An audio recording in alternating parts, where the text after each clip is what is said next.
Okay, welcome back, everybody. We are going to start our second installment on our lecture series here on the 1970s with a particular focus on Richard Nixon. The last time we spoke, we focused on Richard Nixon's foreign policy. This time around, we're going to focus on Richard Nixon's domestic policy, which a lot of it is intertwined with his foreign policy. I mean, if you look up Nixon and you read up on his presidency, it was for the most part dominated by his foreign policy. But, the man did have, a domestic policy that he tried to implement. So let's take a look at that.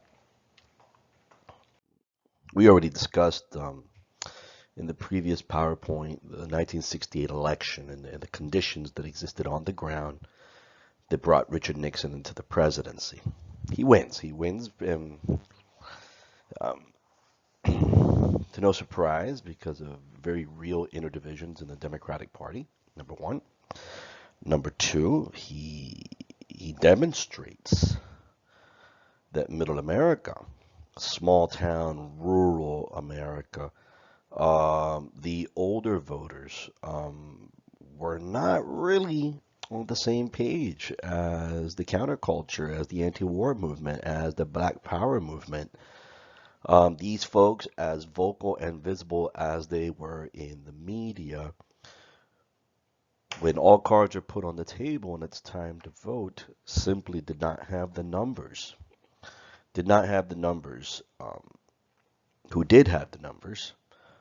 And many people look at the election of Richard Nixon as a conservative backlash. We've spoken about this before. A conservative backlash against what they saw was the liberal excess of the 1960s. So taking advantage of a split in the Democratic Party, Richard Nixon wins. He doesn't win by an incredibly large margin, and this bothers him.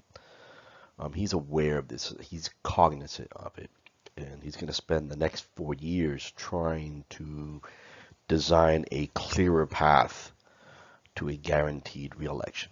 But he does win 68, the comeback kid, and Richard Nixon becomes the 37th president of the United States.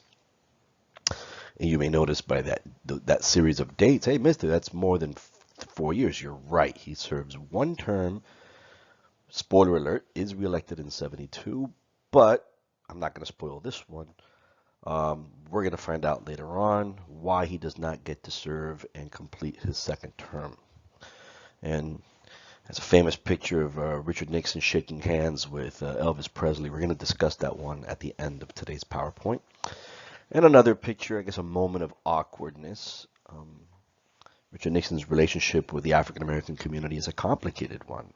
Martin Luther King actually had more trust in Richard Nixon than he did in Lyndon B. Johnson, which is interesting. But yes, that was a complicated situation, complicated relationship. This is the America that Richard Nixon um, has to deal with. People talk about how divided this country is today. I think that's hyperbole. I don't think it matches. We've had numerous moments in our past and our history where I would argue that the American people were even more divided than they were today. You had the Vietnam War, ongoing Vietnam War, increasingly unpopular, and Richard Nixon running in part his campaign on the idea that he wants the war to end, but on America's terms. But on America's terms. You have a growing anti-war movement, okay? A growing anti-war movement that moves on from opposing Lyndon B. Johnson and Lyndon B. Johnson's role in the Vietnam War and the escalation of the war to opposing Richard Nixon. There was perhaps an impression, perhaps a hope. People put ideas in their own heads that somehow Richard Nixon, if Hubert Humphrey was a continuation of LBJ and LBJ was a continuation of the war and its escalation, then Nixon must be the opposite. And voting for Nixon somehow is going to bring this war to an end. It eventually does. He does verbalize that he wants it to end. It's, on what terms? On what terms? He wants it to end with an American victory. and that complicates things. The Black Power movement is reaching its peak. And Richard Nixon is not a big fan. He's not a big fan of those both in the counterculture and in the Black Power movement, particularly with all this talk of revolution and not trusting the establishment. And that particular talk gets on. But, there's also predominantly white, predominantly middle class, predominantly privileged, rural, small town, but not always white America that was very much in support of Richard Nixon, which would very much did not reflect what the TV would show us about the counterculture and the young. And just because, you may get images of Woodstock with hundreds of thousands of, for the most part, white young Americans. Don't think that what you're looking at there, everybody necessarily held the same political views, the same cultural views, the same societal views. At some point, it just becomes, that's the look, it's a fad. How many of them were politically, actual, countercultural types, hippies, if you want to call them, et cetera, et cetera. This is a very divided America, divided along racial lines, divided along political lines, and divided along the lines of, do you support or do you condemn this continued war in Vietnam?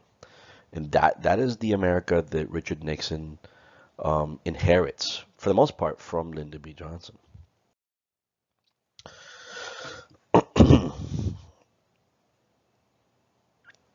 Talking about the Vietnam War, probably one of the most significant moments. And this is almost like about 10 months into Richard Nixon's presidency. Moratorium Day. The first nationwide, there had been anti-war protests since '64, but the first orchestrated, planned out nationwide anti-Vietnam War demonstration and teaching that took place in a number of cities across the country.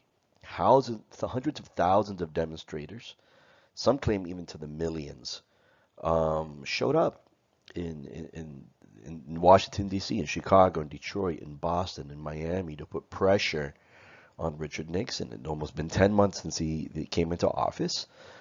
And for these 10 months, it seemed that, the Vietnam War was going on the same way that it was going on under LBJ, although we can see the numbers, the number of people, soldiers in theater were being withdrawn. And remember, in the background, there's the Paris Peace Accords and how they stalled under LBJ. And there's some claims that the Nixon administration, the Nixon people, before it became the Nixon administration, was actually played a role in stalling those Paris Peace Accords until Nixon's team could sit on the other side of that table and discuss the end of this war on their terms. Well, Richard Nixon was not a big fan of the October 15th nationwide protest against the Vietnam War. The White House claimed that Nixon was completely indifferent to the moratorium. When the press asked him, he said, "Oh, okay, big deal, it's going to be a regular day for me." In private, however, Nixon was enraged and felt very much besieged by the demonstration, which he believed had undercut his goal of winning peace with honor in Vietnam. He had his plan of how he's going to go about winning the war in Vietnam, which means, you already know this, expanding the war. There's a quote that under no circumstances will I be affected. Policy made in the streets equals anarchy. So he basically brushed aside maybe even millions of anti-war protesters. And in public, he made it seem like he wasn't affected, but in private, he feared that it might, undercut his efforts. In 2 weeks, he's going to issue his response to Moratorium Day and one of the more famous addresses of his presidency. November 3rd, 1969, roughly 2 weeks after Moratorium Day, Richard Nixon goes on TV and asks for the American people, not just for their patience, but for their cooperation. He has not forgotten about Vietnam. He has not forgotten his campaign promise that he wants to bring an end to that war. But it's going to have to be on his terms. It's going to have to be negotiating from a place of strength. Richard Nixon delivers a speech laying out his plans for ending the war through diplomacy. And he's at, see, this is what they call dog whistle. Dog whistle terms, dog whistle politics. In politics, sometimes because it's no longer politically correct or even polite to outright say what you want to say, then a euphemism ends up standing in place. It's a dog whistle. Those that know what you're trying to say know what you're trying to mean. They get it. Nixon asked for the support of the great silent majority. That's become almost like a cliche term, a trope in American politics. Who exactly is the great silent majority of Americans that are going to give Nixon the time and the patience and the cooperation that he needs to end this war in Vietnam? And we see he's talking about the much greater and number middle class, well off white voter. Okay, that is that great silent majority, the ones that don't take to the street to protest because they have nothing to protest about. They're in agreement. The ones that don't support the civil rights movement and therefore are not going to vote, are not going to, march with the civil rights voters. This is the great silent majority. The great silent majority has become almost a trope in American politics. It is very much a dog whistle term. It doesn't take long for anti-war uh, organizers to counter Richard Nixon's great white majority speech, the great, sorry, not great, the great silent majority speech by having the largest anti-war demonstration the Capitol had ever seen, November 15th, 1969. 500,000 demonstrators assembled in Washington, D.C. Okay, they put the war and their opposition to the war at the very doorstep of President Nixon as a response to his saying that he wants to end this in Paris through the peace accords. It takes several months, but this is how Nixon responds. And understand that during this whole time, Henry Kissinger, um, acting as Nixon's national security advisor and official point man when speaking to the Vietnamese in Paris, um, Richard Nixon announces on television that in order to bring this war to an end, he's actually going to expand the war. He's going to expand it into Cambodia. As you can see in that image there, he's explaining to Americans that the war has only lasted this long because of supply lines that continue to support the Viet Cong in South Vietnam that go through the Ho Chi Minh Trail that runs outside of Cambodia.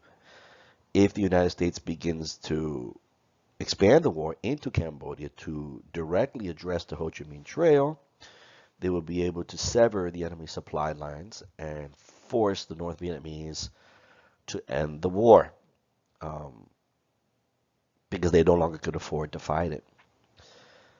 This is going to have repercussions. I mean, people wanted to end the war because they wanted the war to end, not to expand the war, which means more Americans dying, means now Cambodians are going to die. This has catastrophic repercussions, by the way, incredible catastrophic repercussions.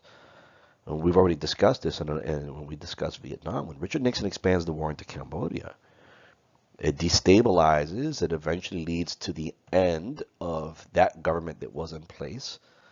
And that vacuum is filled by some of the most extremist um, interpretations of a communist government, the Khmer Rouge.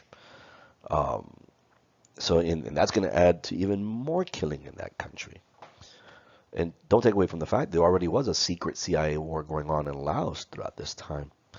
Well, needless to say, um, the anti-war protesters, they don't see this as ending the war. They see this as expanding the war. How does this man say he wants to end the war and at the same time he's expanding it into Cambodia? So there will be protests. There will be demonstrations. Doesn't take long. On May 4th, 1970, Kent State, Ohio, um, as was the case in many of our college campuses, because quite often the epicenter of anti-war activism was our colleges. A number of our colleges had very serious protests against the war.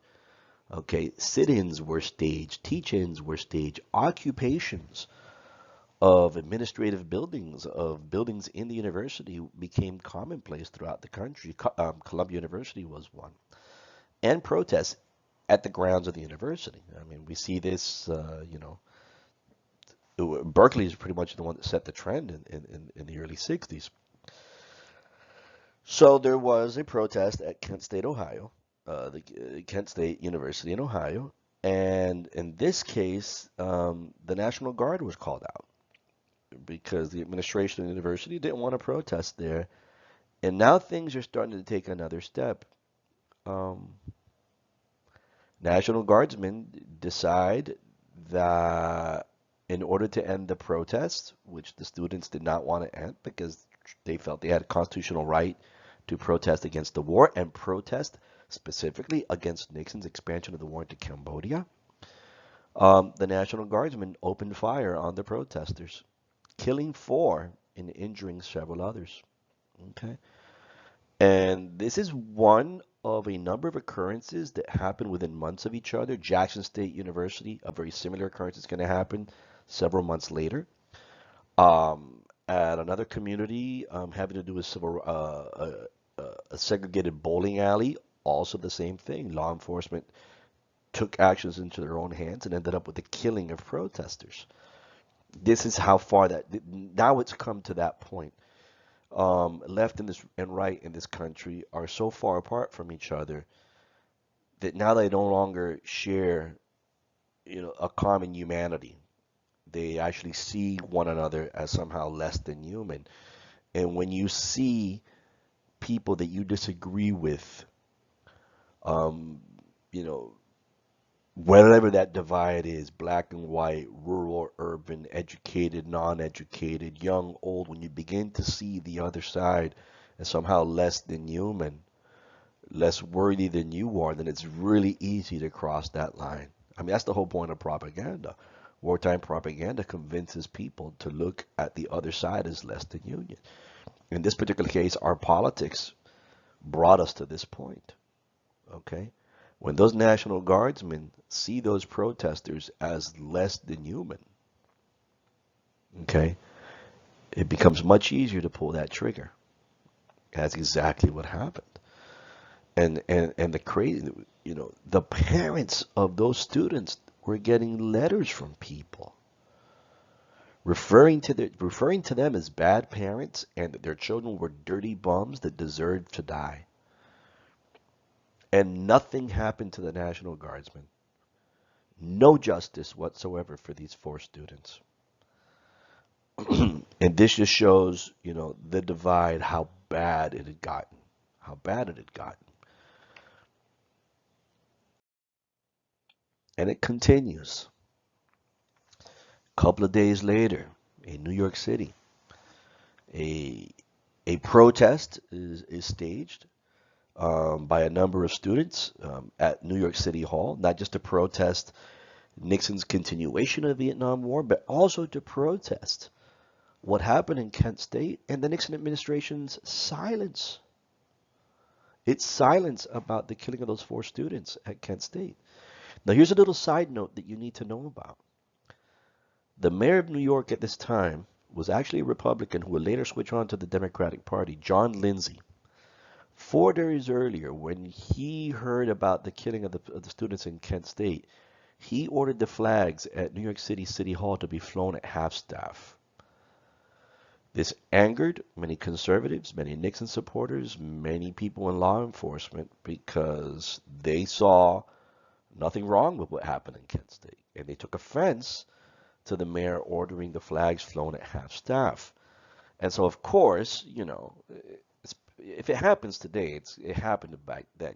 The response from conservatives is going to be red baiting. That's why you see that sign there, impeach the red mayor. The mayor, because he sympathized with those 4 dead students, all of a sudden now he's a communist, right? So, let the red baiting begin. And the mayor's office and the NYPD do not have a good relationship.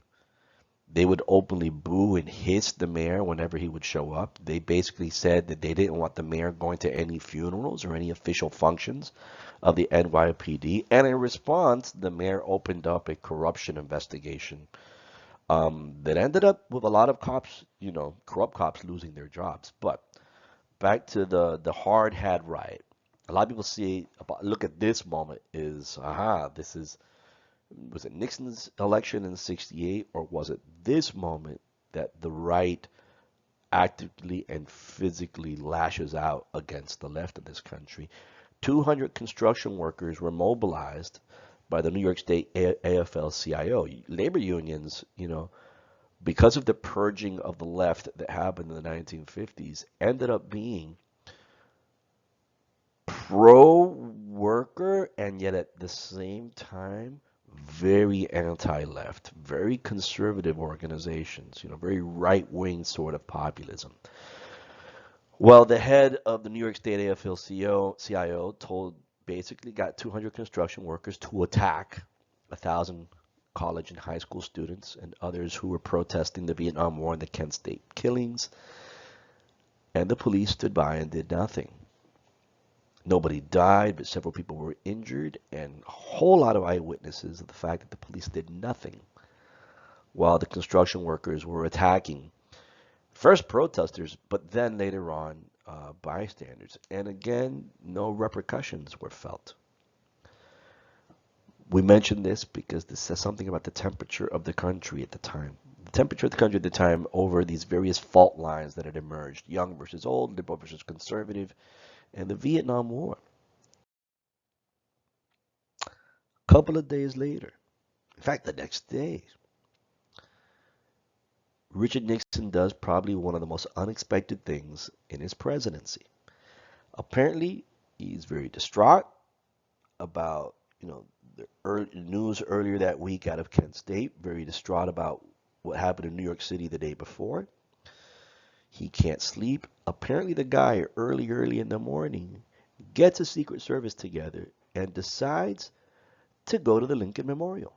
We're already, if you ever go to D.C., there's always protesters around. They're always around the White House and stuff, but already they were getting ready for not as big as, the moratorium march on Washington, but a pretty sizable anti-war protest, because these things were happening on a weekly basis. And he goes, and he goes in person. He gets off the car, his limousine, and he actually face to face, Nixon talked to the hippies. He actually face to face talks to these anti-war protesters. And there's different versions about how this conversation went. Apparently, he made a lot of small talk with them, which he was not very good at, about what school they went to and what did they want to do with their lives, etc., etc. But he claims that he went there to convince them that, listen, I want to end this war as badly as you do, but it's complicated and you have to trust me. The way I'm going to go about doing it is the only way that I think it could be realistically done. Peace with honor. And he felt that, they were so drugged out that they didn't even hear what he had to say. They were actually silent. I mean, they didn't have anything to say to him. But, this is not something that presidents tend to do, actually. Go there and face-to-face talk to people that, were more often than not in extreme opposition to him. And let's say the truth. Richard Nixon, that attempt to go speak to them in person was very surprising, because Richard Nixon had very little, if any, sympathy for the anti-war movement or the civil rights movement. The civil rights movement, I have to be careful with that, because I don't think he was anti-civil rights movement in its first phase with Lyndon B. Johnson. I think he begins to develop a problem with it when your Stokely Carmichaels and your Black Panthers, emerge as the louder voices and talks of black power and revolution and black nationalism, et cetera, et cetera. And if there's anybody in Washington that strikes up an alliance. Even, we go back to J. Edgar Hoover, longtime director of the FBI. In actuality, he found more of a friend with a common agenda in Nixon than he had with LBJ or Kennedy or even Eisenhower or Truman before him. And Nixon basically gave, this thing had been going on since the 50s, but Nixon basically gave J. Edgar Hoover a green light to go ahead and do illegal things, to go undercover, surveil, harass, and dismantle. This goes even before Nixon was president. But when Nixon's presidency, J. Edgar Hoover pretty much has free reign. For 15 years, the FBI illegally surveilled, infiltrated, and disrupted the protests, anti-war, and civil rights movements that shaped mid-20th century America. Everybody was under FBI surveillance. Everybody was surrounded by informers. Whether it's anti-war protests, the Black Panther Party came to a point that half the people in the Black Panther Party were informants. The Students for a Democratic Society were infiltrated. The American Indian movement, which unfortunately we haven't discussed much. It was one of the various, identity-based rights movements that emerged in the late 60s, with the gay rights movement, the women's rights movement, even the Chicano movement is something that emerges in the 1960s. Unfortunately, we haven't discussed, the Chicano movement and people like Cesar Chavez much. The Young Lords, which was a Puerto Rican street gang that became, the very conscious about the Puerto Rican identity and Puerto Rico's, status with the United States. The Brown Berets were they were all infiltrated top to bottom. How to finally neutralize these groups who Nixon felt were little by little chipping away at, American society, okay? At the structures and institutions that were keeping America in place.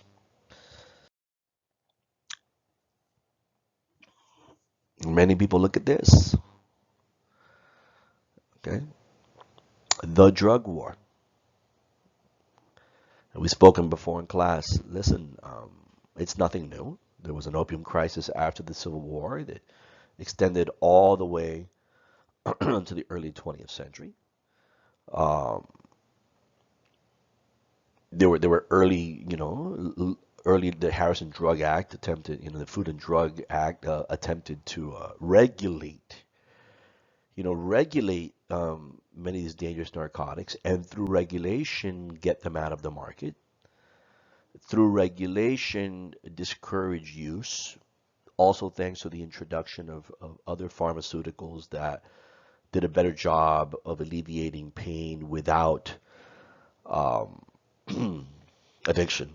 Okay, but they were always around. So if heroin and marijuana was in the black community, if marijuana, which is itself is a racist term to refer to, it was in the Mexican community, nobody really cared as long as it didn't negatively impact the white community.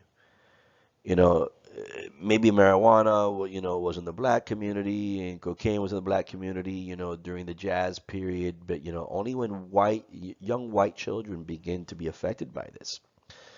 But throughout that entire period, narcotics were nothing new. They didn't pop up into the world in the 1960s. They existed, but they weren't criminalized. Its use was not criminalized. They were regulated. With Richard Nixon, because of the normalization and the demystification of drugs and drug culture that emerged in the 1960s, and what seems to be the casual use of drugs as very much a part of the counterculture, whether it's the anti-war movement or even the Black Power movement. Um, Richard Nixon begins to see this, the relaxation of the consumption of drugs, which eventually lead to addiction, as the number one problem in this country. Okay, he begins to look at drug abuse and drug addiction as the number one problem in this country. And yes, it had become a larger problem than it had been before. Addiction is real. It's how he decides to address it, which leads us down a very long and destructive road, which we are paying the price for today. Okay, we lead the world in incarceration. The vast majority of the incarcerated are nonviolent, and the vast majority of the nonviolent are they're on drug charges. Because we began with Nixon and Nixon's war on drugs. He's the one that starts it. We began to treat drug use and drug abuse, okay, not as a health issue, but as a criminal issue. Health issues are dealt with one way, through treatment. Criminal issues are dealt with the way we always deal with criminal issues, incarceration. So instead of giving addicts treatment, instead of giving addicts alternative, we threw them in jail. Okay? And by further criminalizing these substances, we introduced a profit motive which did not exist before and actually fueled organized crime that would go into the direction of production and distribution of narcotics.